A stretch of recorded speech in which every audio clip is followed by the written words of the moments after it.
So we've got here, if you want to go on to the website, it's gov.maori.nz. Right there on the homepage, I think if you're wanting to enroll, it's right there. Everything should be pretty automatic. If you find you've got difficulties in the enrolment, I think there's a little message bar there now, and you can type into that and someone will be no doubt online and they'll get back to you in real time to make sure that the processes are pretty easy for you.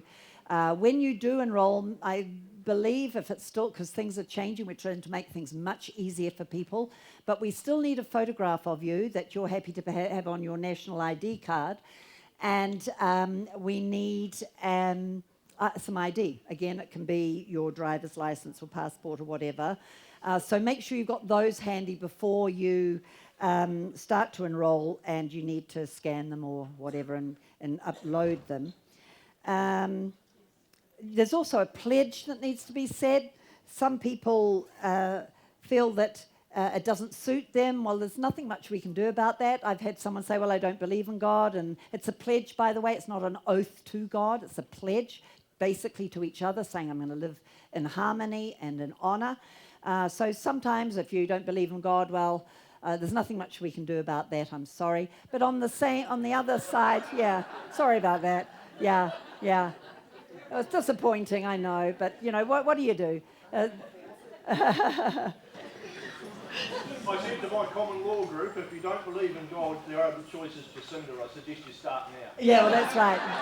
Yeah, exactly. That's really it. We all have something that we're going to bow the knee to, so you work that one out.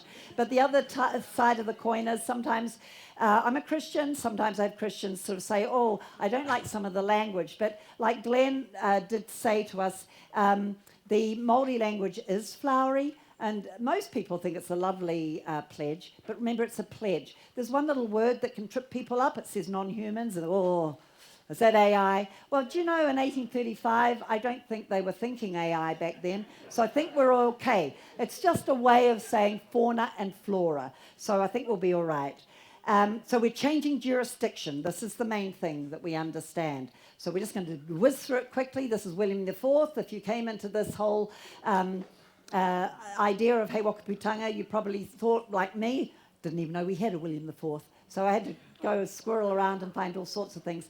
I'm giving you the very short version. Those videos that I showed you at the first session will underpin this in a much more elongated way, but this is William IV. He loved New Zealand. It didn't have snakes. He felt it was a very blessed country. He was also King of Hanover. I think he was a very benevolent king. He was the king that shouldn't have been. His brother George was on the throne and died. I think this guy knew about the Jesuits. I think this guy is one of the kind of guys that would have been very open to finding remedies. You know, there's always someone, there's always a remnant that will help us wiggle our way through history. And I think, although, you know, his personal life might have not been that desirable, but he had a heart for people. And what he said about New Zealand is it didn't have snakes. Now, the snake is the emblem of the Vatican. It's the emblem of the Jesuits. It can be interchanged with dragons. So if you go to the city of London that's owned by the Vatican, you'll see dragons everywhere. When William got that declaration signed, he said, this will keep the snakes out. This guy knew exactly who he was talking about. This is the audience hall at Vatican City, built in the 70s, and this is the internal of the same audience hall. So I think we can pretty much clarify that, again, hidden in plain sight, they're coming out, they're showing who they really, really are. This is a postcard out in the 50s, I believe, by Shaw, Saville and Company. They actually took on the United Tribes flag, we know it, or the Whakaputanga flag. It came from a missions flag that was in operation. Rangatira had choices of flags. People sort of say, oh, the English flag, you're kidding me. No, this is the St. George's flag. George had a Hebrew mum and a Greek dad. He wasn't even English. But what happened with George is he was brutally tortured and murdered for the gospel of Jesus Christ. in 1835, like many countries around the world, not unusual, when Christianity hits its shores, people embrace it very quickly, and Rangatira did. Same with my ancestry, which is Scottish. My ancestors have been Druids and all sorts of different people, but Christianity took a hold very quickly, wherever up through the African continent, and even Egypt, Lebanon. They were Christian countries, but that's another story. But here we are on the day of signing. We've got HMS Alligator out in the bay, 21-gun salute to this declaration.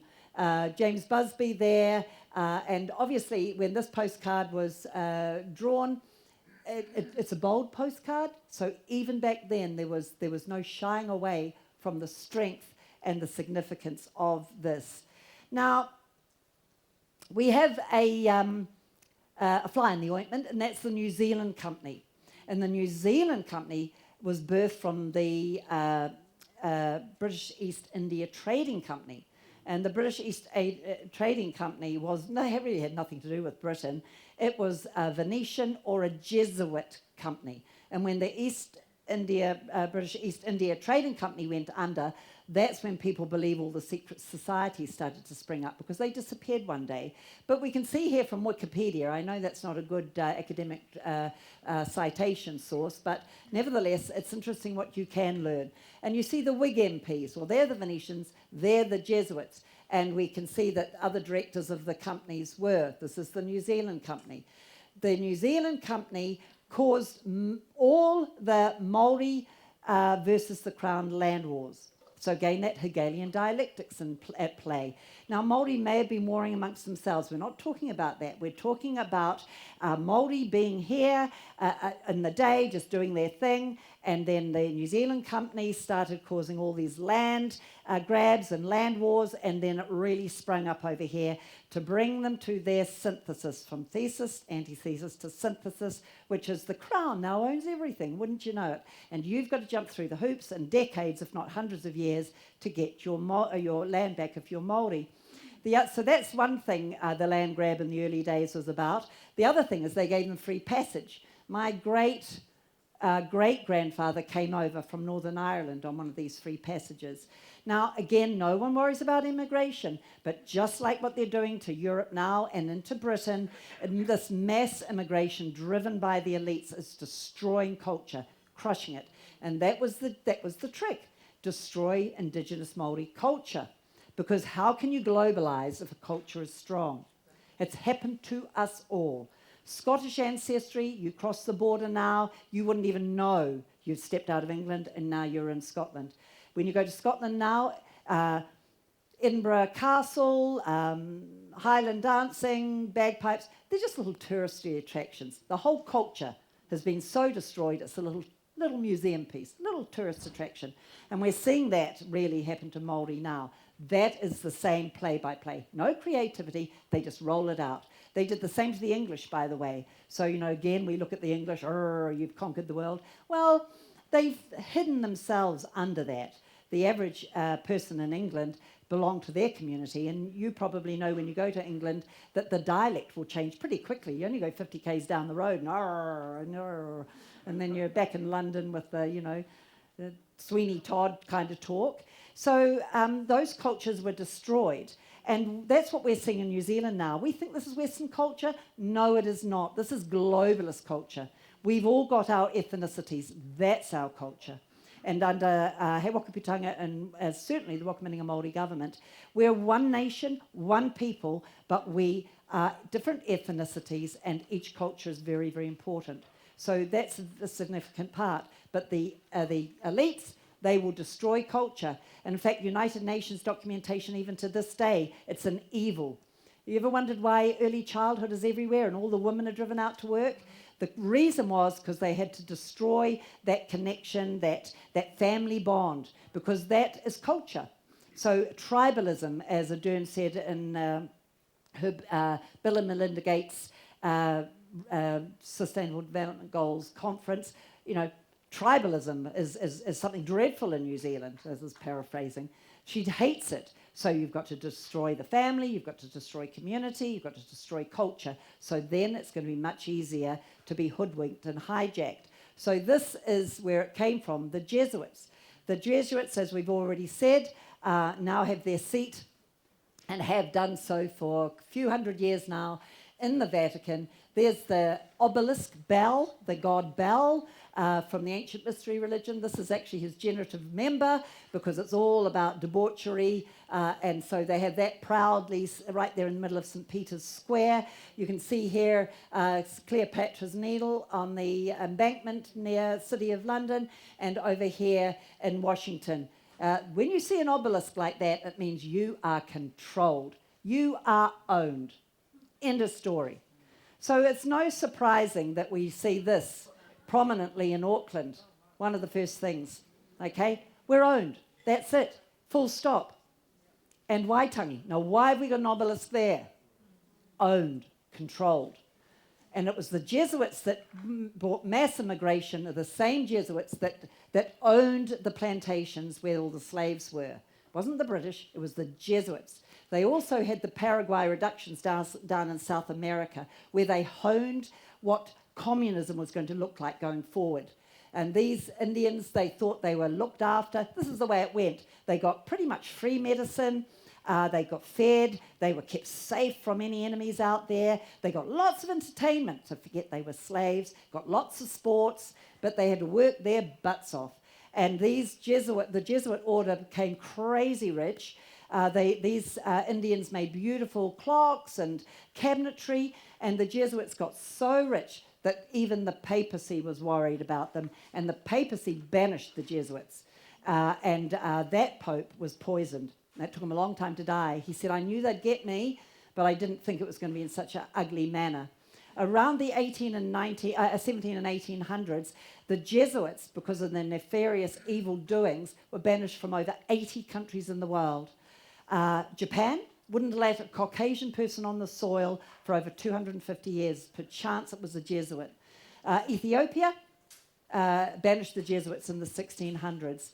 We are debt slaves. We are living exactly the same today as these Paraguayan Indians back in the 17 and 1800s. And that's where they're taking us back to. When you look at the UN documentation, they're even talking of, mud floors. How can we make the people sustainable? They're talking about taking us right back to total slavery. Our first Jesuit, and here's Benedict, and here's Francis. These are signal photographs letting those with esoteric knowledge know that these popes are totally backed by this army. And what did Benedict say? I too gladly wish to take this opportunity of a general congregation to bring such a contribution to light, which might be of encouragement to you and a stimulus to implement even better the ideal of the society. That's the Society of Jesus, the Jesuits. One treats here of a particular fidelity. Yes, that faithfulness confirmed also by not a few amongst you. That means most of them. And the vow is that they are dead. They are already dead. Per day cadaver. I'm already dead. So they will send a ship into an iceberg. They will do whatever. They don't mind. They're already dead. They will do it. The successor of Peter, well, that's the Pope. Peter in the Bible never went to Rome, but that's another story. The church has even more need of you today. Whoa. Okay, because the Jesuit order came out of the First Council of Trent to destroy and crush Protestant Christianity. Don't have to be a Christian, but in that model, you as an individual are important, and you come under the authority of God. So that's not going to work for them. So this fidelity constitutes a distinctive order. And again, he says they want a fuller obedience to the Pope, sending you to missions to far lands. That could be New Zealand. In fact, it is. There's hundreds of thousands worldwide now.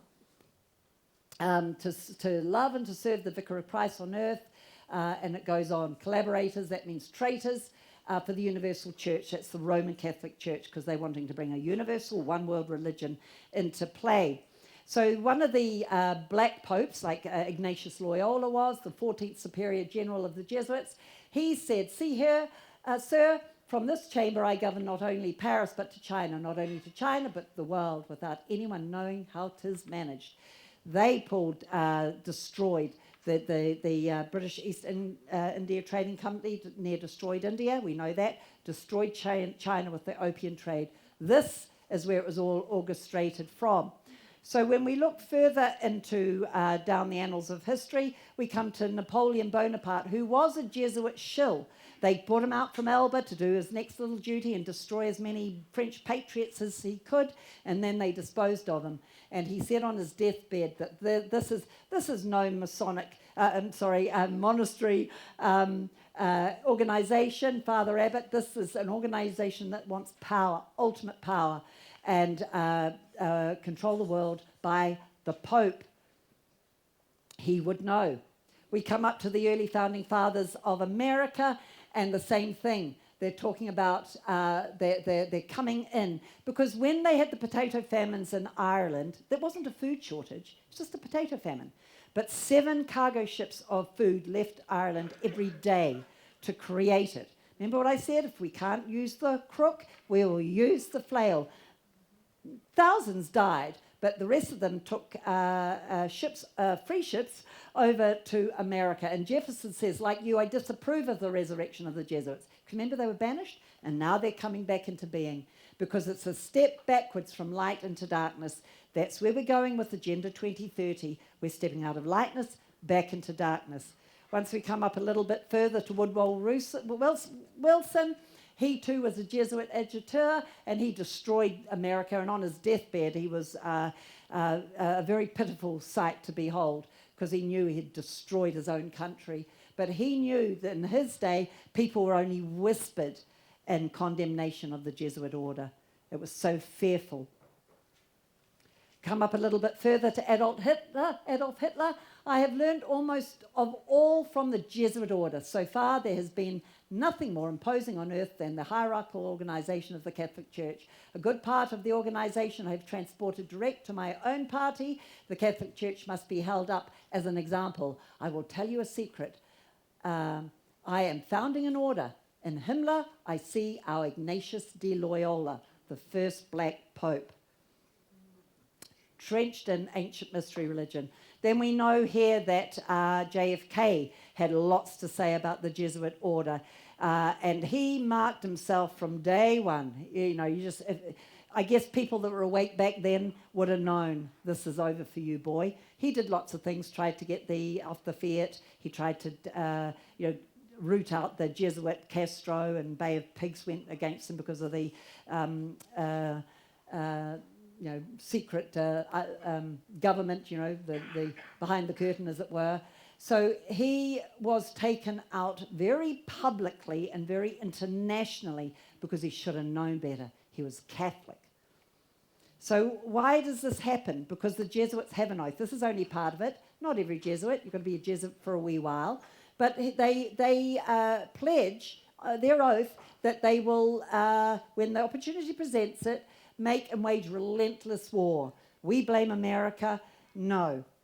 The American military complex is the Vatican's private army. We talk about bankers' wars. We're talking about Vatican wars, because that's where all the banking comes from anyway. And you'll see here, what are they? Openly heretics, Protestants and liberals. So they really, they could just say heretics, couldn't they? They've made it very clear who they're targeting. And that was their oath at the beginning of their counter-reformation, when Martin Luther took Europe out of a 1,000-year dark age. So they will do anything. They will murder, maim, boil alive, flail. They will do anything. Cut open the wombs of the mums, dash babies against the walls. They will do anything. That is their job. So it's no wonder, after Whakaputanga, as Glenn had said, we had that declaration and signing that all these wars were fomented to get us to the point where we came to the Treaty of Waitangi. Because the Treaty of Waitangi was essentially a cessation of hostilities between the Crown, not the flesh and blood Crown, the Crown, this is the City of London, and Māori. And so in 1840, we had the United Tribes flag up in the Upper Marae and also down at the Lower Marae. A few days before. This is the only flag, by the way, the banks do not own of this calibre, and it's, I've been told, is a land sea flag. At the bottom marae, this one was put in its place with the white fimbre rather than the black, denoting international, law of the sea, really, Admiralty law. I've also heard that Taranaki Māori wanted to have an input, and that white was there in that regard as well. So, but nevertheless, that went in, and on the signing of the Treaty of Waitangi, down came the lower marae, United Tribes flag, and up went the Union Jack. But up in the upper marae, it was never officially lowered. So this is our flag, which is the flag we have today. Came in 1902, and this is why we do not have a flag raising day, because then people would be saying, hello, hello, hello, that's not our flag. So it's all sneakily done. So let's just have a look at our Whakaputanga. We've got in the background the big picture, that's the native rugby team. First time they wore black, but they weren't the All Blacks. Most of them were Māori, there's a couple of Pākehā boys in there, and they went on their world tour in 1888, 1889, and you can't sort of see it in there. I've just tried to compact this session a bit, with the Whakaputanga flag. It did have the 5-pointed star, but there was the original, and the proper one is 8, but there is a 7, a 6, and a 5 for different reasons. But essentially, they travelled under the Whakaputanga flag. Here we go, the returned servicemen from the Boer War. When they returned, they got their returned services medal, Victoria on one side, Whakaputanga flag on the other side. So this is historical, it has authority, otherwise it would never have been there. We get to World War II, and we have the 28th Māori Battalion, because it was the 28th of October, 1835, that Whakaputanga Declaration was signed. So we're looking at solid history here, authoritative history, so therefore we have authority underneath it. So we come up to the 1986. This is a Ian Wishart article with the, Helen there. And it was during this, in 1986, that the Longi government and Palmer, I think, was part of that, plus the National Party, in the middle of the night, while we were all sleeping, took away the flesh and blood monarchy from our constitution. And they put in instead Her Majesty the Queen and Right of New Zealand, which is a nothing burger statement. It means nothing. But again, you know, let's just keep Majesty in there, let's keep Queen in there, no one will notice, just put a thin veil of nothingness over and we'll just carry on. Nothing to see here, people, move along. And this is what happened. So as of that point, we no longer were able to access in a legal way through our system the Queen. Because under Whakaputanga Declaration, if we are assailed on these shores of New Zealand, we should be able to say, please, monarchy, come and save us. That's what the declaration is about. But the Governor-General is really the highest in the land now, and nothing's kind of getting past her. So this is just a bit of correspondence with Gregory Bowen, Consulate General, back in 2020, and he was asked about the Crown of England and where was it, what is happening? And Gregory says, yes, that is true. It's been vacated. We no longer have our sovereignty held by the Queen of the United Kingdom. It is held by the Queen of New Zealand. Well, there is no Queen of New Zealand. This is a nothing burger. So the whole thing is done by mirrors or smoke, if you want. So the outcome really means that anything that was put into law after 1986 is only acts and legislations. They're not law at all and cannot be part of imperial law that we, in our jurisdiction, recognise. So it's traded, although it's not there anymore, but it's still up there. And there's Her Majesty the Queen and Right of New Zealand on the US Stock Exchange. It's an American corporation. So it means we have a corporation, a foreign corporation, pretending to be our government, New Zealand government, nice slash. It's a logo. It's nothing more. It's trickery. I might as well be selling cookies at the bottom of my drive using that logo. That's all it is. Yes, they're governing, but they're not our government, because the Clearfield Doctrine says it's illegal for a corporation to be our government. So it's all trickery, and it means that they have no legislation here, and even they themselves say that they only govern by the consent of the people. But as we know, we're way past that. We saw that in Wellington. We are now in a communist state, really. We are totally controlled, which means we are at war. We're occupied. We are at war, and we need to respond appropriately to that. So where is their jurisdiction? Well, it's at the Ross Dependency in the Antarctica. And I propose we put them all in orange boiler suits and send them down. It'd be much easier to just have them sorted there. They'll feel at home there. That's their jurisdiction. We're just doing the kindly thing. This is on Odyssey. It used to be on YouTube, but I think it's been taken down there. This Māori chap is asking this naval officer, or saying to this naval officer, that they are obliged to honour the declaration, He Whakaputanga. And in the background, this officer says twice, yes, obliged. Here at the bottom, it says New Zealand government is obliged, but I would think no. Actually, they're not, because they're not a government. They're corporations, so no, they're not. And when we enroll to put our name on the electoral roll, we become an employee of their corporation. And when we vote for a CEO of a corporation. We do not vote for a prime minister or a cabinet. And that is the trickery. It's very hard to get off the electoral roll, but we're going to be trying when we get home, because I do not want to be an employee. Having said that, it probably doesn't make much difference, because even if there's only 12 people in the whole country that are still registered, they'll carry on with the elections, because it's got nothing to do with numbers. It's just the point that they can have someone there and will be voted. So, you know, if 12 people vote for them, they'll say, oh, look at the massive endorsement for us. Everyone voted for us. It's only 12.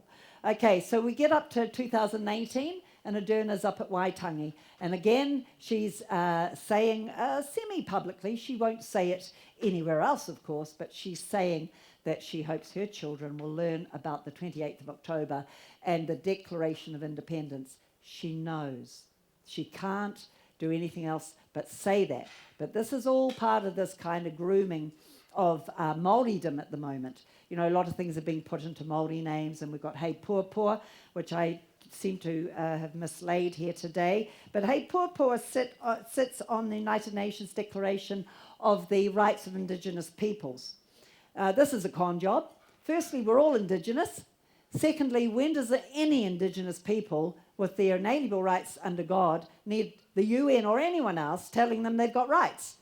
And thirdly, this sits on other documentation, and when you read those, you will find that culture takes a backseat. So it's just all a bit of a, you know, again, a con job, really. So now I just want us to think about what does the Whakamaninga Māori government bring to the table? Because we've got He Whakaputanga, that's where we get our authority from, that's our jurisdiction. Now, when I look at history, what got us over the line? Now, this is Martin Luther. He was actually a Roman Catholic priest. You all had to be, otherwise you were dead or rowing your life on a galley out of this life or burnt at the stake. But he realised that as he was reading all this Latin, that it didn't match up with the Bible. So he thought, oh, goodness, I better let the Pope know. Whoa, the Pope will be so annoyed. So he took it along there and said, hey, look, this is dreadful. And then, of course, he became enemy number one, and he was put into jail, and he had to recant. Basically, he was forced to say, yes, the Pope is the only source of truth. And he came before, and his life was at risk, but he came before the king. You can see the Roman Catholic prelates and bishops here. The intellectuals are there. We, the people, by the thousands, would have been outside the gates, because this was the last time he came before the court, and he was asked to recant. And this time the princes came. They were governing bodies all over different regions of Germany. And when he was asked, will you recant? Martin Luther said, no, I won't. Now, he wasn't the first. Nearly 100 years prior to him, it was Huss, and there was Wycliffe. Huss was burnt with, very quickly. He didn't hang around long. But that didn't deter Martin Luther. As I say, someone's got to be the first. We're not going to be burnt at the stake today yet, so let's do it now. So there's Martin Luther. Will you recant? No.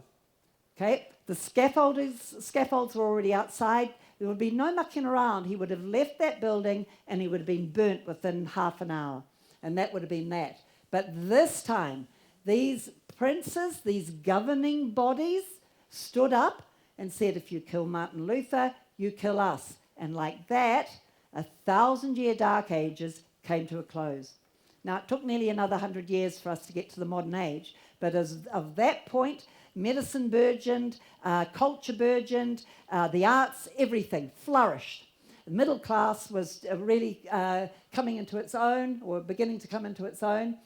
And the thing that, or the ingredients, or the things that are needed to get us over the line is a spearhead, which was Martin Luther and the scriptures. We have Whakaputanga. It was a national backing, which he had in the princes, and we have in the Whakamaninga Māori government, and the will of we the people to actually say, I've had enough.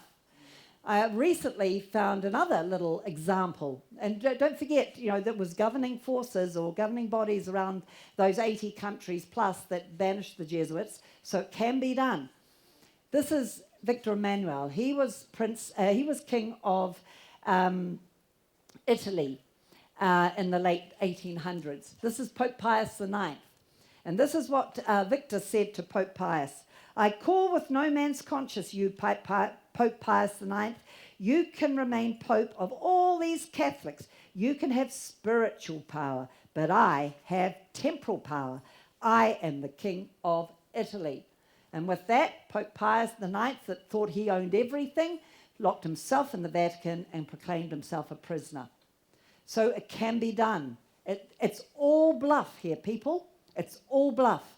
If that can be done, particularly Martin Luther took we the people out of 1,000 years gulag. We're not there yet. I think we're in free fall, but we're not there yet. If he can do that, we can do that. But we need to have a heart to do that now. So as I've said, with that ingredients of we the people that are happy, in this case, to change our jurisdiction. We've got a God-given opportunity, I believe, given to us in 1835, to change our jurisdiction. It's what it looks now, which is, a bit of a fearful space, I guess, and we're trying to push back, and we don't know what's going to happen next, and we're trying to keep buoyant in our spirit, but then we're going to be transitioning, and it's during that transition that things are going to get easier and easier. They say the darkest part of the night is just before the dawn. We're in our darkest spot now. It's only going to get lighter. Then at the end, it is going to be a free nation. That's our transition.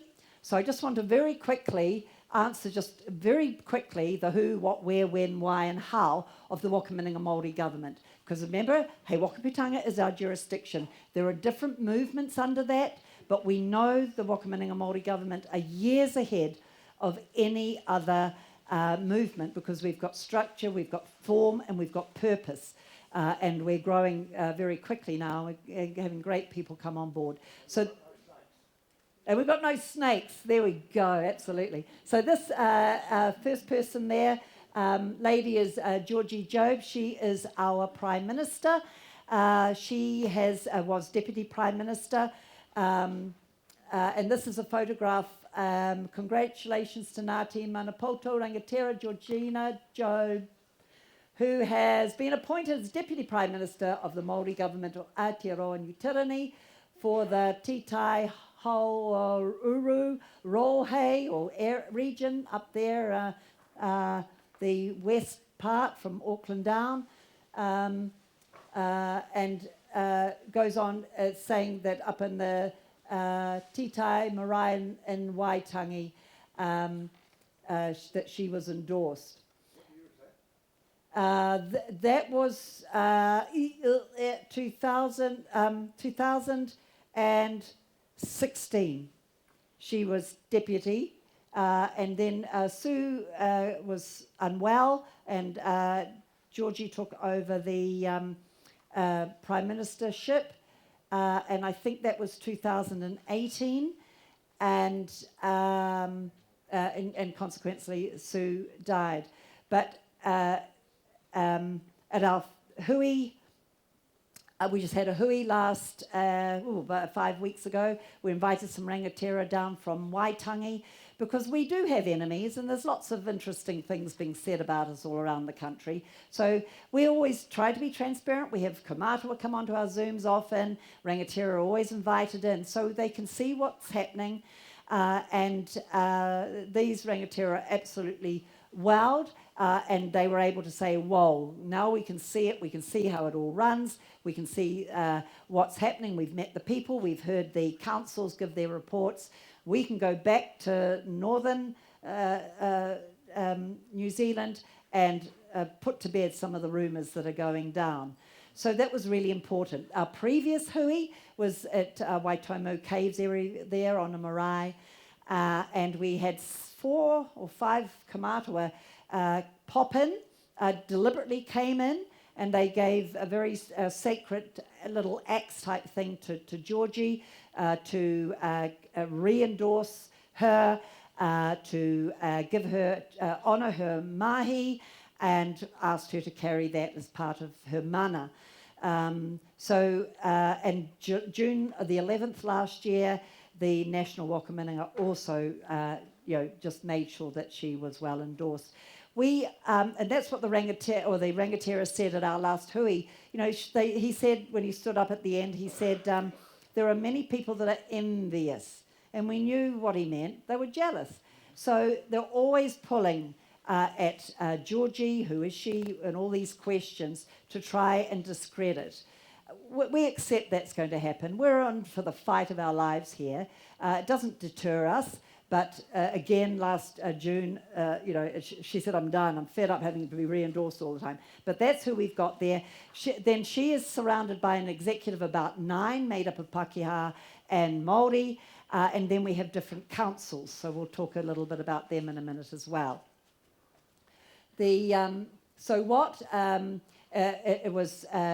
We're under the Whakaputanga jurisdiction. We are a service. It's a bit hard to see there. We're a service department to the people. So our system is of, for, and by the people. So all these arrows are to cater for and administer to local wakaminenga or hapu. They have the governing.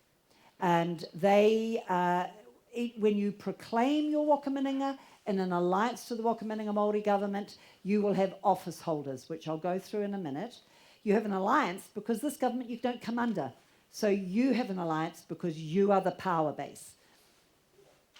So when 1835, beg your pardon. So here we go. This is a little bit of history. Whakaminenga Māori government has been in its contemporary form since 1983. It was formed by various rangatira at Waitangi, such as Mohi Manukau, Su Nikora, Tai Harawira, Dal Wehonga, excuse my pronunciation, Matu Tarawa, Dan Davis, Ngā Niko Mihi Nick, Glass Murray, Alfred Mitchell, John Wahoa, and many more. It is a continuation of Whakaminenga and its various institutions outlined in Article 2 and 3 of He Whakaputanga Declaration. If you examine Article 2, the Whakaminenga National Body or Congress may approve or endorse a government. The Māori government received that endorsement at Titai Marae and Waitangi in 1983. Today's Māori government is a continuation of the 1983 government. So that's the when that we see today. So the where, we know that it goes back to the declaration. The how is it going to govern? The traditional rohe is the 4, Titai Tokoro above Auckland, Titai Rafiti is the east coast right down to the bottom there of the North Island, Titai Hoa Uru, Topol this way, and the whole South Island is Titai Tonga. So each rohe, and you will have representatives in those rohe, because your hapu, if you're Māori, your local wakaminenga, if you're non-Māori, will have those. You vote for those people there that are going to govern and help govern your community. So we don't have any more national voting. Gone. A little bit like what Glenn was saying with the Confederation, which is what America was in the early day. We call it a republic, but not in its form now. It's been totally hijacked. But the way it was, where you are a national of your state, you're a national. So your different rohe, your different hapu and wakaminenga basically become, I guess, little mini nations. So just very quickly, because I'm keeping an eye on that time. Yeah, it also stands for the 4 Maori seats in Parliament. Yes, because they are the traditional. Yes, they are the traditional areas that go way back, which is why. Yeah, but that's the only similarity we have with them. Okay. So there's the why. It's time for a re-emergence of Aotearoa New Tyranny, sovereign independent nation. It's time to rise. Time for government of the people, by the people, and for the people. And that's why we're here, because we've had enough. Now, do we get pushback? Yeah, of course we do. The corporation's not going to lie down and take it. We have had a cease and desist order from the Ministry of Health to our Health Council, and we wrote back to them. This was at the end of last year, I'm pretty sure at the very beginning of this year, one or other, and we wrote back to them and said, could you please tell us by what authority you have to tell us to cease and desist? Then they wrote back and said, can we have a bit of time to think about it? Yeah. And we said no, because we don't negotiate with terrorists. They have no authority. We know that. It's just a little game. We've just, again, through our health council, got a lot of mandated doctors and midwives, chiropractors and the such like, so that they don't, just because they don't take the poison needle, which, by the way, the Jesuits invented in vaccines, if you didn't know that. Edward Jenner, he was a Jesuit, and that was their preferred way of poisoning and killing their opposition. So they started vaccines way back, 1800s, 1700s really, and we are where we are today. So we've also just been had another very big document sent to us telling us that we've, all these different things that we've violated in their corporation jurisdiction. So our Prime Minister, Georgie Job, was absolutely delighted to have to go to court, as it was. She was on a Zoom. She'd attended via Zoom. And again, I guess using that common law, we don't need it within He Whakaputanga, but we're at the coalface with the corporation, and we do need to know it there. And again, she said, that's fine. Could you please tell us by what authority you can have this, or jurisdiction you have this authority over us? Now, that was 2 weeks ago, over 2 weeks ago. They said that they would deliberate and they would be back to us. We still haven't heard, and this is why they're now between a rock and a hard place. If they say, oh yeah, actually we have no jurisdiction, end of story, goodbye. So they can't dare do that. If they say, well, actually, yes, no, we probably stepped over the mark there, so we'll withdraw the case, then we will take action against them, because they have been performed a treasonous act on a sovereign and independent nation, and that will not be, contained. So, yeah. So it is. It's very exciting. We're waiting, but we won't be holding our breaths. They could drag this out for weeks, months. Who would know? They're now between a rock and a hard place. There's no way out for them, because whoever put this whole package together didn't think it through, sadly, for them. So we go on and upwards. We're all good. Nothing to worry about. So some of you will know Rainer Fulmick. He's doing a great job, but again, there's nothing, he's got no authority to work under. That's the problem there for all this pushback. But this was a Zoom that was conducted, about 3 months ago. I happened upon it. And this was the mediation lawyer of the World Council of Health. The World Council of Health have reached out to the Whakaputanga Māori government. There's a lot of people overseas that want to come under our jurisdiction for safety. There may be a way, but that's not our primary energy focus at the moment. This is Shabnam Palisa. She is the mediation lawyer there, and she was talking about the Whakaputanga Māori government. She doesn't say us by name, but this was about the WHO's treaty, a pandemic treaty going forward, and this is what, which will be easier, quicker anyway for today. This is what Shabnam said, that basically we, as the Whakaputanga Māori government, sent a letter and said, and it's this. This is what she said about us.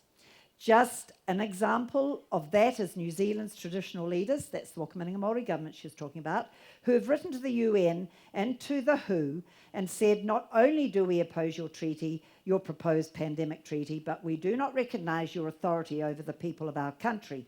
You may have an agreement with the corporate state of New Zealand, you have no agreement with the people of New Zealand. So we've sent that twice now. Yep, one more time it will go.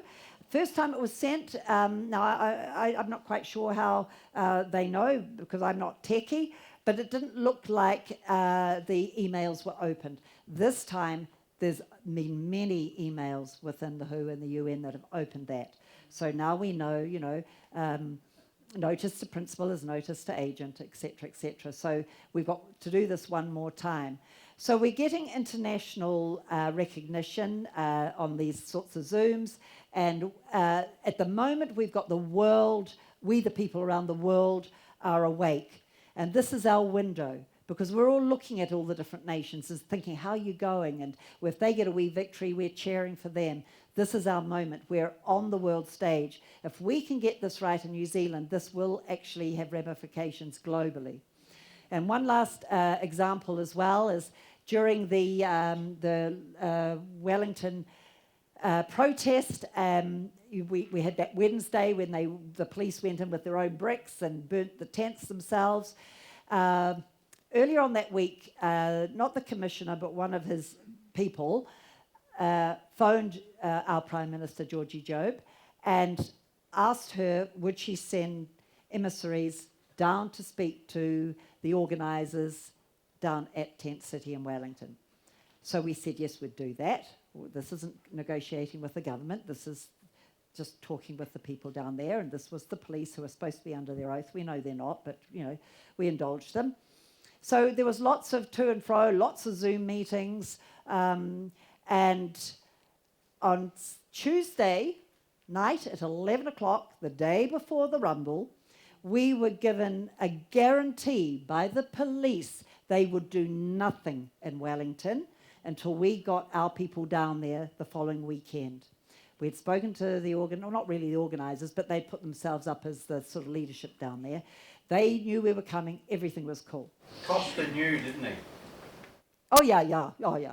Ardern's. Was it in writing, though? Yes, this is all emailed, yeah. Emails, oh, yeah, our people know what they're about, yep. So they said, yep, we won't do a thing. And we know that's a total lie. But it told us two things. They were testing us. Were we up for it? And we certainly were. But if we were allowed to go down there again, it would have been over for them. They couldn't afford to let us get down there. So then the bullying and the tyranny took place on the Wednesday. So we, as a Whakaputanga Māori government, I'm part of the executive.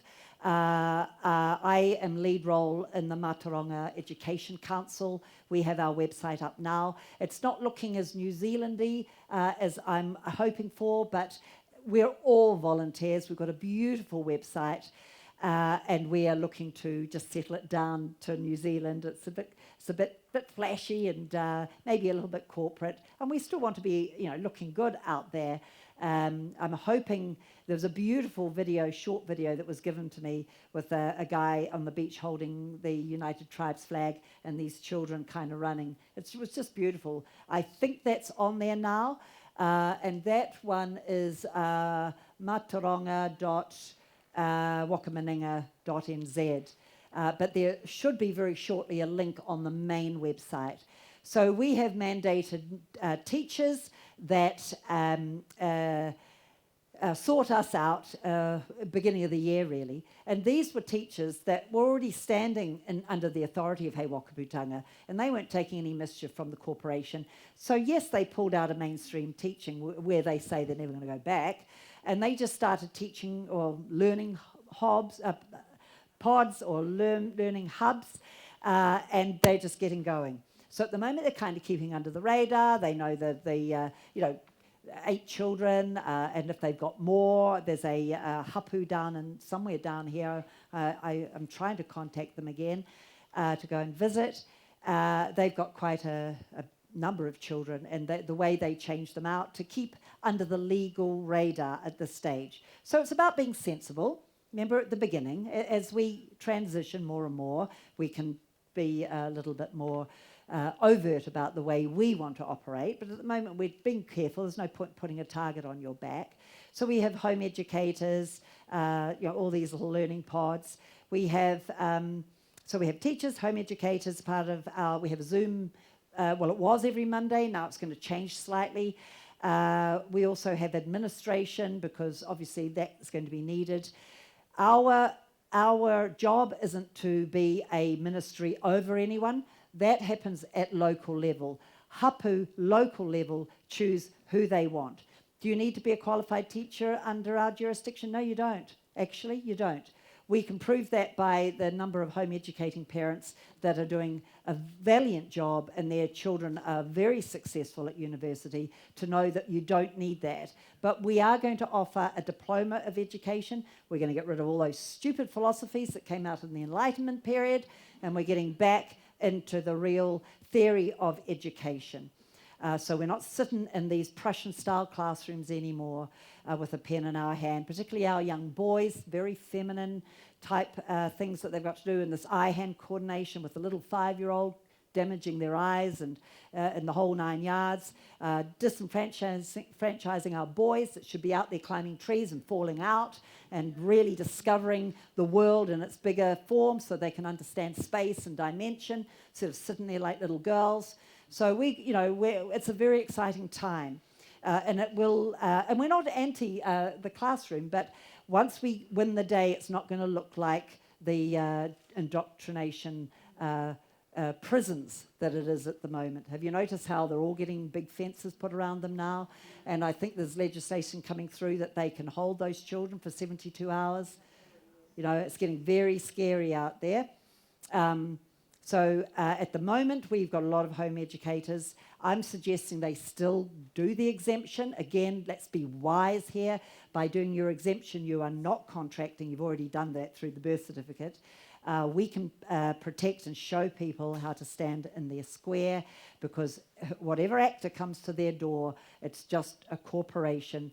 And as one of our members say, it might as well be a worker at McDonald's coming and telling you off as whoever they are. They have no authority over us. And we've got fee schedules. You need to fly your Whakaputanga flag, because a flag heralds jurisdiction. You need one a little bit bigger than that, the proper size. Ours is just bolted onto the side of our house above the garage, so we haven't got a flagpole. There it is flying. We have our trespass. No, we've only got one. You should really have 3. The gate halfway up and at your front door. If someone gets on, you need to remind them that they need to move straight away. They are trespassing. You have a fee schedule. If they don't get off, they will be up for a $10,000 trespass fee. So what does it look like in the Whakamaninga Māori government as far as law, peace, justice? Well, we're not having the Law Society, because all the pledges and oaths are to the Law Society. We will have a People's Commission, a little bit more like what it would have been in Māoridom on customary native law. We will have a jury of 12, and we'll have a grand jury. And I believe that's 23, is that right? I thought it was 24, but I think it might be 23. We will be training we the people as judges. Obviously, you need to have the right kind of mindset. It doesn't mean you need to be an academic. You just need to have the right kind of mindset to be able to think clearly. And that's the way we'll be conducting our courts. So when we win the day, yes, this whole Wellington crew will be before us.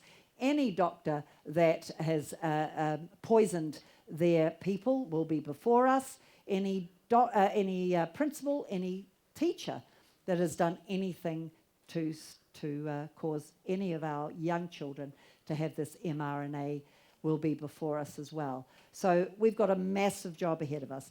We have lawyers or ex-lawyers or professors that are saying, I'm ready. I'm not going to be front, but I'm ready to help you behind the scenes when we get to that day. We have a sheriff's, Ture Honga. Their uniforms, present uniforms are being printed now. They will be having their sheriff's badge, and they will be there to protect we the people against the corporation, because hopefully we're going to all be living in honour. Same when it comes to what we want to build on our land. You don't need resource consent. You get on with it. But what we ask is people build something with honour. Think of your neighbour. You know, what are you going to put there? Do you want to drill for water? You get on with it, because that is your land. Again, don't forget that we're good stewards. We're not going to be doing things silly. We're going to think carefully. If you want to build a house, build it. There will be, I think, a designated builder just to make sure you're on task and everything's looking all right, but you do not need to get compliance for all the hoops and, you know, cost you thousands of dollars just then because this place is now going to use the road charge and all this money-draining activity. In the end, when you enroll, you'll get an ID card. It has a QR code on the back. In time, that will register at the government. So if you're picked up by the police, the corporate actors, and they scan that, that will signal back to us that the corporation have got one of our nationals, will be coming to get you. And in the end, we'll be coming to get you. Yeah. This will act as your driver's license and, in time, your passport. So how far away is that? The QR code, it's a wee way away yet, because we are a few. I'm just trying to think the numbers. Say, I'm going to guess here. I'm going to say we've got about 30 of us working pretty much full time for nothing, but that's okay because we've got to do it. And we are looking for more and more people that have got a heart to serve, because that's what this is. And then we will raise more councils as well. We've got a trade council, business councils coming on, all these different councils, so that people will gain protection as they enroll in those councils. And it's not so much, oh, man, I've got to register. It's at this stage about knowing who we've got and who we have in our nation so that we can look after them within our nation. So you remember, it's like now as we transition, when we're there, well, no one will need to enroll, will they? Because we'll all be one nation. So, you know, it's going to be progressive. Nothing set in concrete. The Whakaputanga Māori government are open to any suggestions. It doesn't mean that they'll necessarily follow through on them, but I've seen it. I've been in Zoom meetings where people are saying, hey, our people on the East Coast are having difficulties, blah, blah, blah, and there's a heart to meet needs wherever those needs are. But we can't be chopping and changing for every, second person, so there's a balance within that. But this is people-orientated. This isn't policy-orientated. So, questions, Jay? What do you suggest that we can all do for another lockdown coming down if we're hearing that, oh my gosh, Christchurch is going to be taking people off the streets and checking their status and that sort of stuff? Yeah. What's the best thing people can do? Do we need to literally sign up as soon as we can so we do become nationals as our protection? Well, that's what I'm suggesting, that you do, because remember, we need that national backing. That's what the Whakaputanga Māori government gives us, a national backing. I learnt that in home educating days when we wanted to get our children into playing netball with school children. They wouldn't give us a look in. We had to become a body. And then once we did that, the government kind of opened doors for us a little bit, but So yes, you don't need a card. It's $50. you don't need one, but I think it's advisable to have one because then you've got it there to sort of say, you know, I'm not in your jurisdiction, but thank you very much. You can get a mask exemption card and a vaccine exemption card as well. Next lockdown, I will be getting about my business. Obviously, if I was wanting to come to the South Island again, that might be problematic because if they're privately owned ferries, well, they've got the right to say, actually, you're not coming on. But as far as me getting about my business, yeah, I'm going to push it all right. I am going to push it because if we don't do that, we're living in fear and they've won the day and then this whole thing is for nothing. But the important thing is become a Whakaputanga. So it might be your freedom fighting group or your Voices for Freedom. We've got one up in the North Island, Voices for Freedom. They haven't proclaimed their Whakaputanga yet, but they're going to. They will... just get on with what they're doing. It doesn't change anything because this isn't us telling you what to do. You get on with what you want. So if you're a common law community and you enjoy each other and that's your safety net, do that because on your own, you need more than on your own. On your own, you need your local community and you need governing backing. Yeah. If I have that card and I'm pulled up for, say, something as simple as not wearing my seatbelt, and I show them that, what? Well, we've got paperwork. Can I tell them to walk away? You have no authority over me. Yeah, you have no authority. Could you please? Yeah. So we have paperwork coming, and you can. It's just a 1A4, and legally, if they want to contract or discuss anything with you, there are certain things they've got to declare. So roll down your window a bit and poke the little thing through and say, hey, really cool to engage with you, but can you first please fill this questionnaire in? Now, they won't be able to do it. They'll send you on your way. I had a friend not use this one because this one wasn't ready, but this is a good reply. She actually used her C-Pass. This is going back a bit. This has got more authority. And she showed that to the cop when she was stopped. And the cop said, I don't recognise this. And she said, well, I don't recognise you. And the cop said, on your way. Because, and the more of us that stand up and say, actually, we're not in your jurisdiction, thank you, though. Always be polite. Don't be arrogant. Always be polite. But this will get us over the line. Could I get myself one, and will my children be underneath that card, or do they need a card too? When you enrol, you will enrol your children under you. You can get, it's $50 for adults, $25 for children. But children's only last 5 years. This will last as long as you want it to last, unless you want to upgrade yourself to, photos, what I'm saying. So you can do that. But the other thing, if your children at school, maybe just have that vaccine exemption. But it's a bit of a grey area there because once you've got them in school, you've actually contracted that those children are there. And we are legal guardians as parents. The teacher is loco parentis, which means in place of the parent. So it becomes a big grey area if you've actually got them in those doors. So this is sort of all legal type stuff, as in government sort of stuff. We're hearing about United Nations having police in New Zealand now, about sort of concentration places being set up and all that sort of That's stuff. right. Where do we stand when that sort of stuff happens, when we're trying to show pieces of paper or ID cards? Well, this is internationally recognised, our jurisdiction. So, again, it's a numbers game. And that's why my husband and I put our lives to one side for the last 6, 7, 8 months to try and get people to say, hey, look, jump aboard. It's a numbers game. We've got just over 3,000 at the moment. They say, a book was written, and 3.5% of people that stand up can knock down any regime. So, we just haven't really seen that. Maybe got kind of close to it for the Wellington. But I think if we could get 30,000 signed up, we would be winning the day, and they would be a whole lot more scared. Don't forget, we've still got the international scene watching.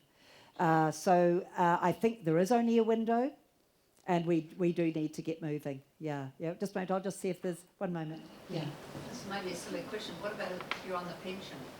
Well, if you're a dual citizen, so you can take that pension. We have someone at the moment that was down in Wellington, and they were arrested. Then he went home. Then they were released. Then he went home. And then he got a letter from Social Development saying that there was a warrant out for his arrest. In 2 weeks' time, his pension would come to an end.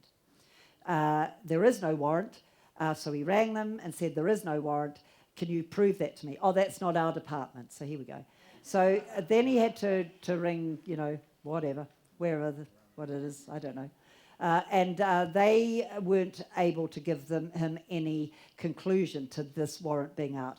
He knows the head constable up in his area and sees him most days. There doesn't seem to be anything wrong. But this guy has, for the last, it must be getting up to 7 or 8 weeks now, has no pension. That's it. He's been pulled out. So we are battling on his behalf because he's been a member for some time, and that is something that we, if we get it right for him, we've got protocols for the next person. So we're getting ourselves together in any which way we can, like my friend that's on her land. Yeah, so we'll be battling for her as well. What about creating hapu on the local level as individuals with groups that we want to create? If you're Māori, you can, that's exactly what you need to do. So Is there a protocol or process for that? Yeah, just let me come out of this again because yes, there is. Shall I just quickly flick over? How are we going, Jax? Okay, let me just quickly jump here. Starting your own wakaminenga or your own hapu here. You do need to do that because what you can do, like in my wee village, when my friend who's pulled her children out of school, even though she hasn't got an exemption yet, and she's been told by the principal that the officers will be around, the truant officers will be around, my friend can text us and we will be there. We'll be a flash mob and we will outnumber the truant officers if they can get in because she's got big dogs. But they're not scary ones, but don't let them know that. Come on, quick. You just said that if you're Maori, you can create a hapu. Does that mean that... Because you whakapapa back. Hapu is for Māori that can whakapapa back to their roots, but we can't, so we call this a local wakaminenga. Having said that, when hapus proclaim their hapu with an alliance with the Whakaminenga Māori government, they proclaim it under wakaminenga, but they are a hapu. Yeah. Okay. So there we are. Office holders, what is there? 3, 4, 5, 6, 7, 8, 9, and there's a little bit of paperwork.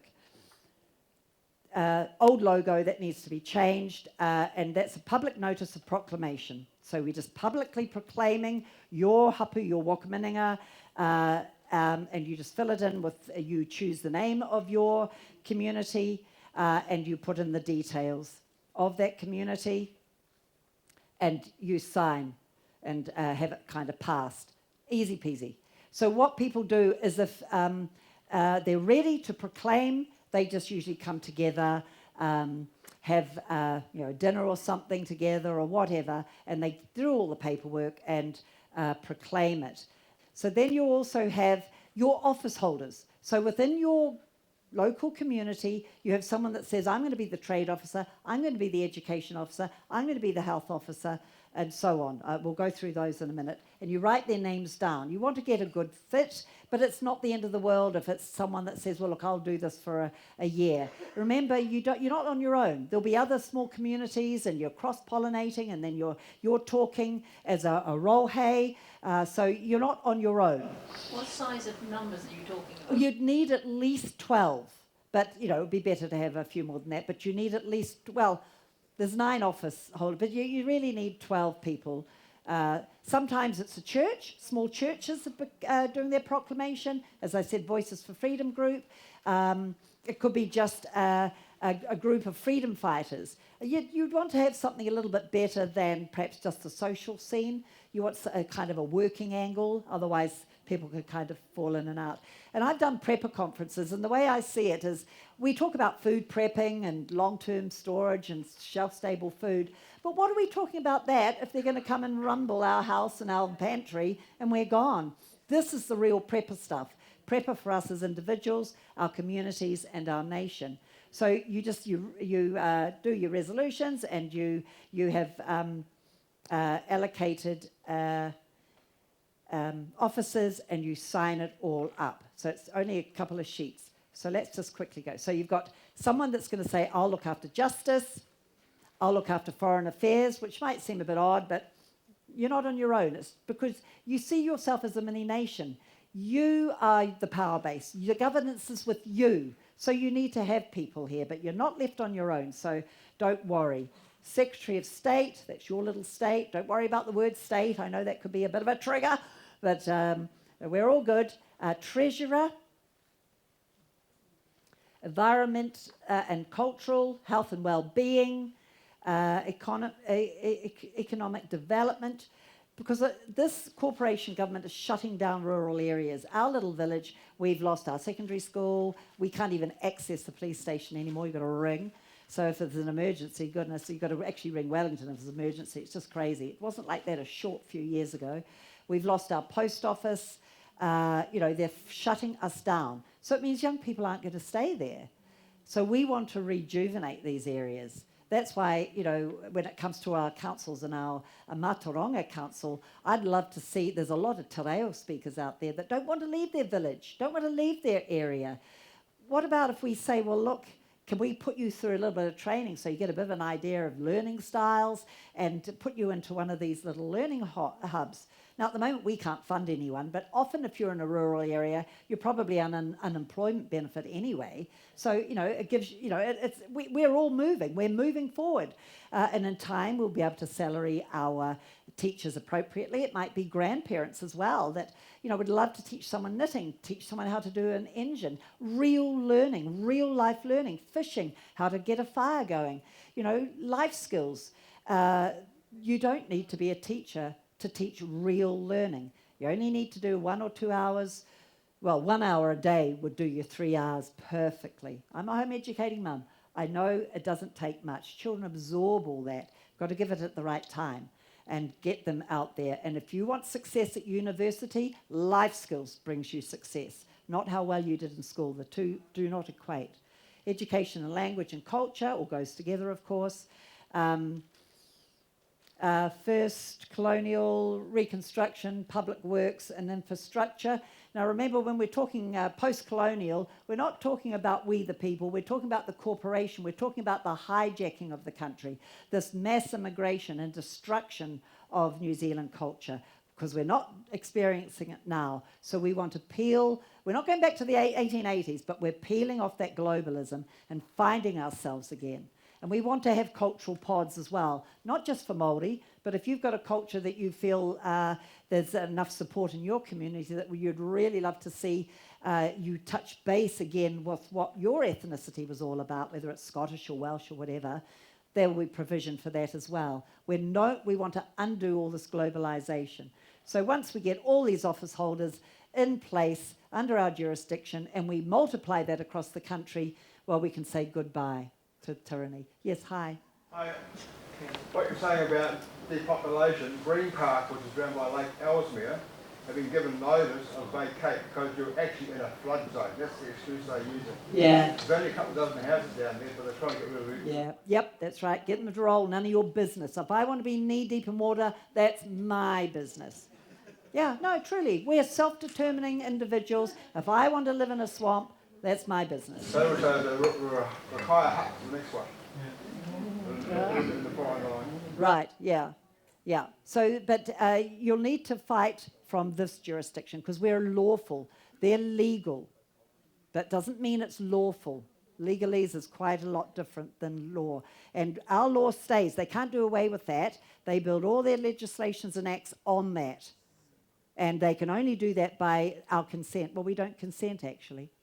So, but don't forget, you need to fly your flag, put up your trespass notice, and if you're wanting to, register your land. We haven't done that yet, but we are going to. We've got quite a big body of people around us that are just about ready to do that. We're just so busy doing other things at the moment because they are going to make it harder and harder, particularly if you've got significant natural area on your land. So if there's no more... Oh, another question? What happens if you register your land, then you sell it? Well, that's fine. In our jurisdiction, just get on with it. If you feel that you don't want to do that, you can just deregister it with us and just, because don't forget, they're not going to deregister you in the corporation. So it's a bit like a low deal. You can do that It's your choice. But this registering in our jurisdiction saves you from significant natural areas or being run off your land over some scam. What about urban areas? Yep, a lot. Urban, rural, it won't matter. If you've got a title on that, you can transfer it over. Have our farmers been shown this process? Well, I spoke to some farmers out on a farm in Taupo. They were very interested.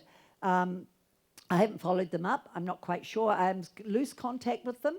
And I also spoke to some farmers and horticulturalists in Karaka, just near Pukikoi, just south of Auckland there. The thing I think was they were umming and ahhing. They are desperate, but I don't think they're desperate enough. I think they still think Luxon is going to come and save them. No, truly. Yeah, that's the bottom line. And when I get, not this PowerPoint, but another PowerPoint, it kind of blew them away. I think some of them went home a bit sick about it. But, you know, we need a reality check here so we know what the war's about. What about the AAG, the Agricultural Action Group? Well, Heather Murray, I'm hoping to contact her. She, I know her. She is more common law, but I am wanting to still talk with her. So I've got her on my list of phoning. So, living law? Okay, right. There's all these different ones, yeah. But that's still, for me, historically the problem is if you don't have a national backing, you're going to be, exposing yourself. That is the problem. And we don't take anything away from these groups. So if she wants to carry, she could still, and her group could still be in our jurisdiction and still carry on with what they're wanting to do. Because this is freedom of association, this is freedom of self-determination. We're not a top-down government. There's no conflict of interest going here at all. This is about getting the country over the line while they're working to get their community over the line. And there's the other grand jury process with the other sheriffs which aren't part of this, No. which you'll know about. Yes. I was on a Zoom with them the other night, just trying to get my head around it all. Right. Is that from out of Australia? Well, originally? This was in New Zealand, but yes, the woman Sandra Kraken. Yeah, so she got a bit dubious. You need to be careful there. No, I thought exactly that. But Heather had introduced it to me, and Right. I wanted just to get to the bottom of it. Right. Heather came to Greymouth when the councilman was there, and we did a living law workshop, a few of us there, about 6 weeks ago. Right. Yes, well, the thing is with this grand jury that came out from this lady in Australia is that no one was vetted well. Not everyone's going to be suitable as a sheriff. You're not wanting someone that's looking for a punch-up. They've got to be the right kind. And we are going to be training our sheriffs rigorously. They also need to go through a bit of a screening process, whatever that looks like, I'm not sure, to make sure that we have the right person. You want people that are wanting to be peacekeepers, but people that will intervene if the corporation is over treading the mark. So, and I guess, again, what are the sheriff's needs right now, which is to protect our nation from the corporation? What will it look like as we transition, and what will it look like when we win the day? So, but it's going to be, we've got 3 on that council that are putting together all the processes and protocols right now. Yeah. With the push for a digital currency, where does Whakaputanga stand regarding that? Okay, well, we're not into that. We know key is going around the banks right now. We will be, in the end, put onto the Chinese international digital currency, which fluctuates. I'm not financier, so I'm just saying what I'm hearing. But we have been for some months working on our own currency, or our own monetary system, should I say. So we're still working out exactly what that's going to look like. But, sorry? Physical or digital? Not digital, physical. Yeah. It's a real brain shifter. It's whoa. But I guess in a nutshell, think prior to banks what it might have looked like back in Europe and Britain.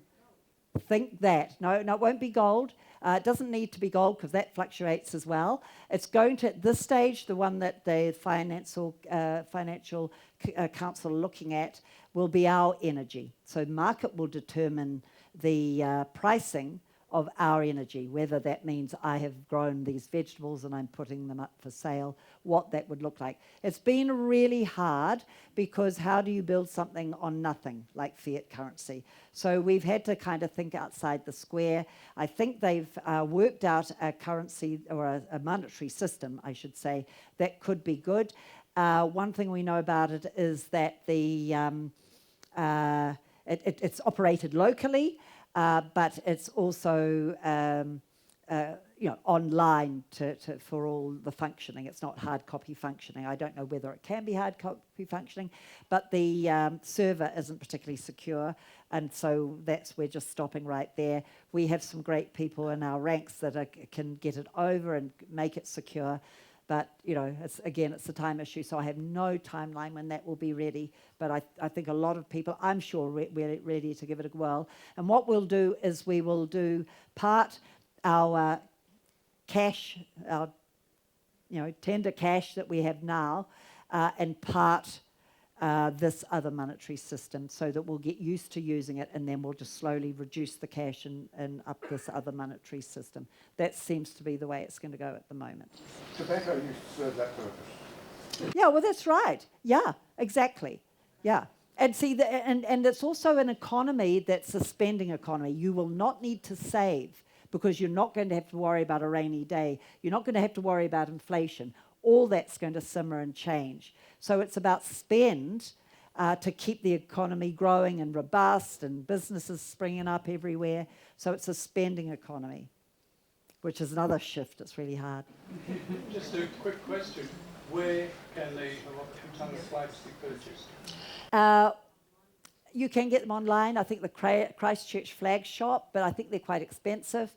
Sometimes you can go to those cheap sort of $2 store type. They often have flags. We got one there. Or if you're wanting one, I don't know. You can come and give me your name and your email because there is a lady I know that does sell them. I think it's $20 or $25 for a proper size flag.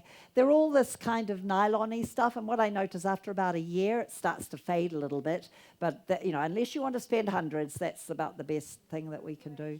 You can get linen cotton ones from there online, and they'll come real fast, and they're not that expensive. Where's that from, sorry? It's NZ Flags online. Ah, lovely. NZ Flags online. They're cotton. They're not going to dull. They're all good. The ones are, the more expensive ones, ones like this are the same. They look Right. exactly the same as that, really, but Right. you get the bigger one. And they're Right.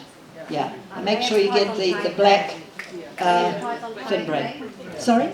They're advertised on Trade Made flag shops. So if you go on Trade Made and you go and you put in Whakaputanga flag, you'll get several types. The most expensive is $50. That's the premium cotton. Right. Otherwise you're cheap. Oh, that's You can perfect. get little approximately $10, $11 Right. one. Okay, so everyone hear that? Trade Me. Put in the search engine on Trade Me Whakaputanga, and then you'll have a section of qualities of flags from this nylon through to cotton.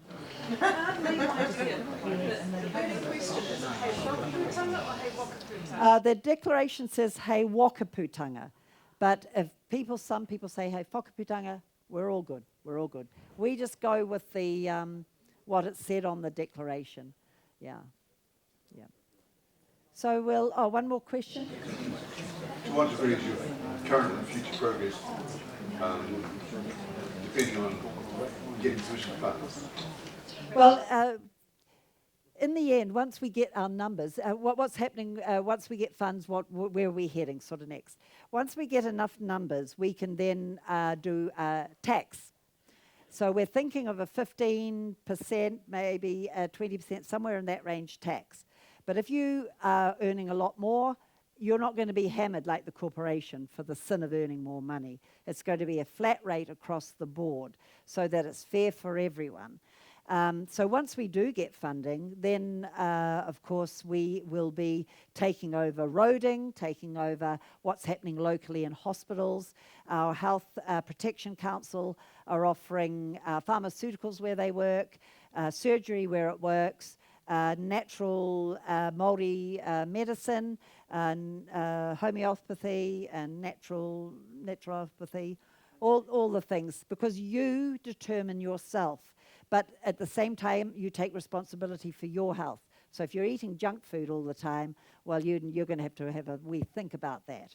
This is about you taking responsibility. We're not used to that. We're used to being told what to do all the time. It's time to turn off the television, get off the sofa, and start engaging again with ourselves, our family, and our community. And they'll have gravity machines. Yeah, whatever you're into. Yeah, so there's lots of things like the Auckland International Airport. That's on Māori land. There might come a time where we say, thank you very much, boys, we'll take it on from here.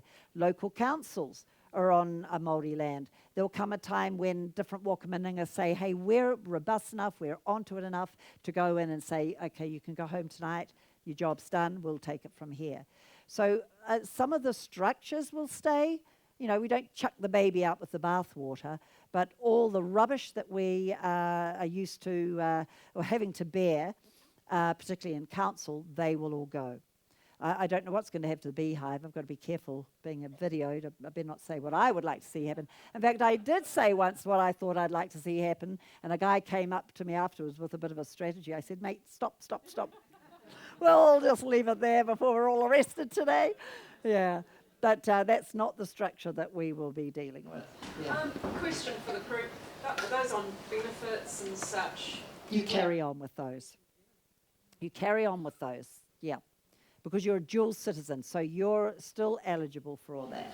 Yeah. The 15 to 20% tax, is that going to be on goods and services or just on what you earn? I believe it's just on what you earn. There are different models. We haven't really got to the nitty-gritties of that. I'm not on the Finance Council anyway, but I would hear, at this stage, yeah. We get a little bit of, not much, but we get a little bit of profit from these cards. So that helps, and I haven't got it there. We did have a lot of brochures. We're just a little bit short for funds at the moment to get more pamphlets out. I do have a few here today, so I could probably leave half a dozen. Have we got some out there, Reese? So, but we've got it on as an electronic pamphlet. So you could write, I think there is an email on the website. You could say, hey, could you please send me an electronic pamphlet? And I'm sure in the fullness of time it will come. Website address? govt.maori.nz. Thank you.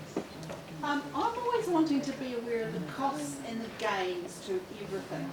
What is the costs? You know, not as in financial, but you know, over time, as you're developing this, you must have seen, oh yeah, okay, there is losses and gains here.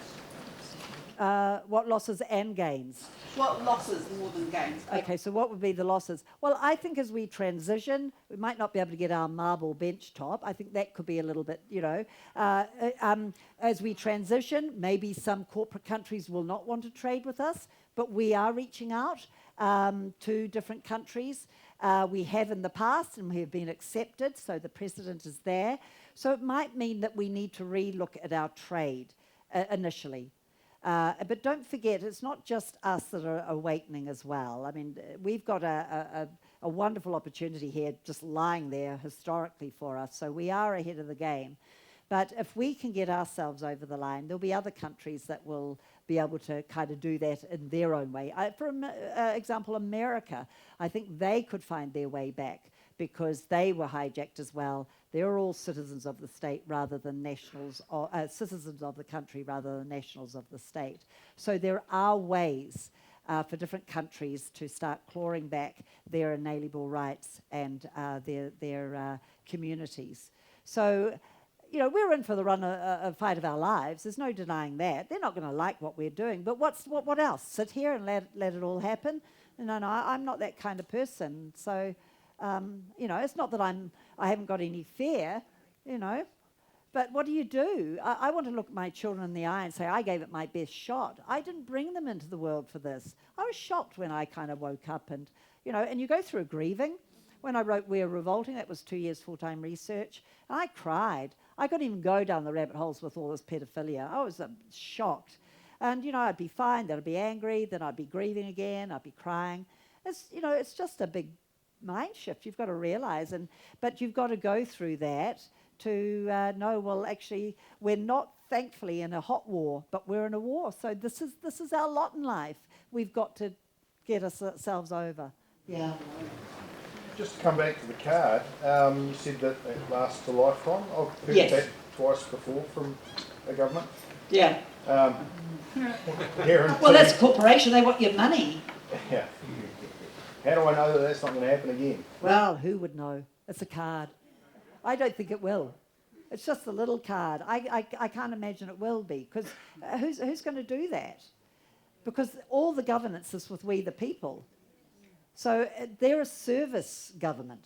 It's not their job to say, oh, and by the way, everyone, next year we want everyone to renew their cards. I think some people will. I mean, we all age, sadly, and we'll want to upgrade our, have to upgrade our cards every now and then, perhaps.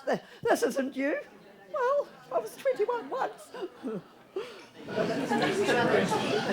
said you're going to Wanaka. Are you speaking publicly in Wanaka? Yes, I haven't got it confirmed yet, but I am in August, early August.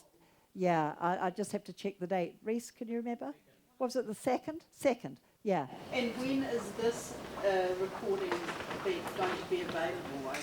I know I've seen I've just got to get these PowerPoints to the crew, and I guess they want to sleep tonight.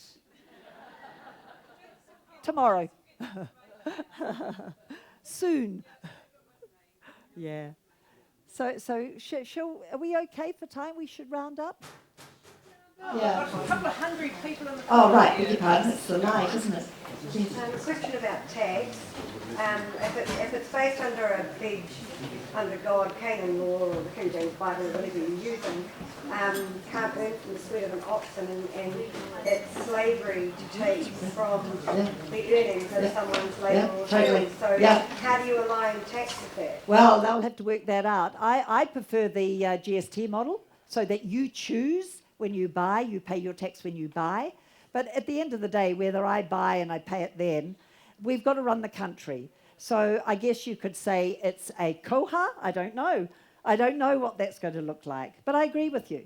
When you are sourced at taxed at source, that's slavery. And that's what happened. In fact, Britain, their government turn over the tax system or endorse it each year, because they didn't have tax, and they brought it in during the Napoleonic Wars, and then they reduced it. Then they said, okay, we've got through that, and then they thought, oh no, we'll tax the people again. So each year that's kind of ratified in Parliament to suck the people dry. But at the end of the day, we need to have the country running, particularly our hospitals and our security. So, if that's a burning question or a burning, it doesn't sit well, you need to enrol, get on our council and to have some talks. Thank you, Internet, because I know Internet has moved mountains and, put your trust on the line to travel and get to us. Yeah. So we're we are here. so thankful. We're also thankful for you, Jax, for putting this on and all the organisation you've done for this. Yeah.